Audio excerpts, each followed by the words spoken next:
খাবারগুলো নিয়ে স্টেশনে এসে দেখি দিদিরাও চলে এসেছে। এই তো রিক আমাকে দেখে দৌড়ে চলে এসেছে। ওই যে দিদিরা দাঁড়িয়ে আছে, দিদি, বাপিদা, তার সাথে আমার মাসিমণিও যাচ্ছে আমাদের সাথে।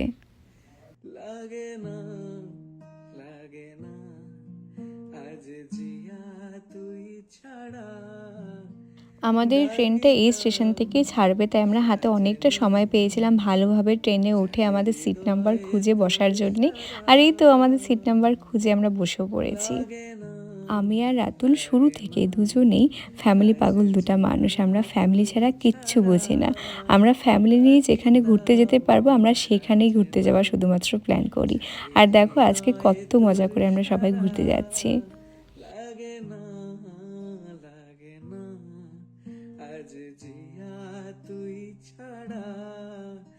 ট্রেন ছাড়ার কথা ছিল 6টার দিকে, মোটামুটি এখন 6:30টার মতো বাজে। আমাদের ট্রেন ছেড়ে দিল।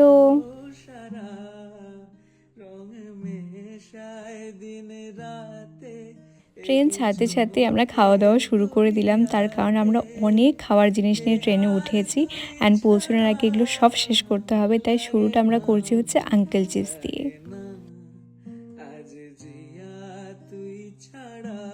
তারপর খাচ্ছি হচ্ছে কেকটা, এটা রাতুল কিনে এনেছে।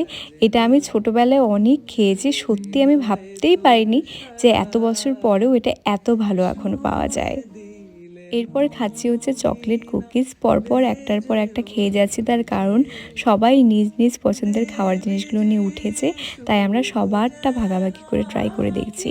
এরপরে খাচ্ছি হচ্ছে রাতুলের ফেভারিট প্রভুজির খাট্টা মিঠা চানাচুরের প্যাকেট। এটাও বেশ দারুণ ছিল খেতে। এরপর বাপিদার খাবার পটলি খোলা হলো, সেখানে ছিল মিষ্টি আর তার সাথে মতিচুরের লাড্ডু। আমি তো মিষ্টি খুব একটা বেশি ভালোবাসি না, তার জন্য আমি মতিচুরের লাড্ডুটাই খাচ্ছি।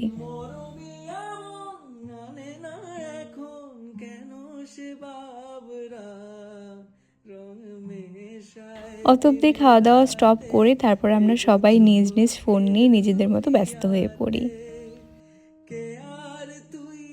এখানে রিক ওর খেলার পার্টনার জোগাড় করে নিয়েছে, বাবার সাথে বসে বসে লুডো গেম খেলছিল।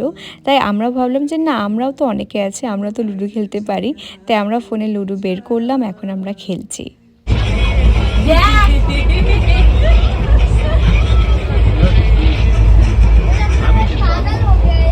পরপর দুবার আমরা খেলেছি। এবার দিদি ফার্স্ট হয়েছে, রাতুল সেকেন্ড অ্যান্ড আমি থার্ড। মাসিমণি লাস্ট হয়েছে, 2 গুটিতে হেরেছে।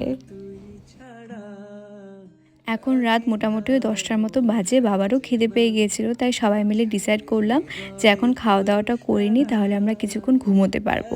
এখানে কাকুনিকে দেখে একটু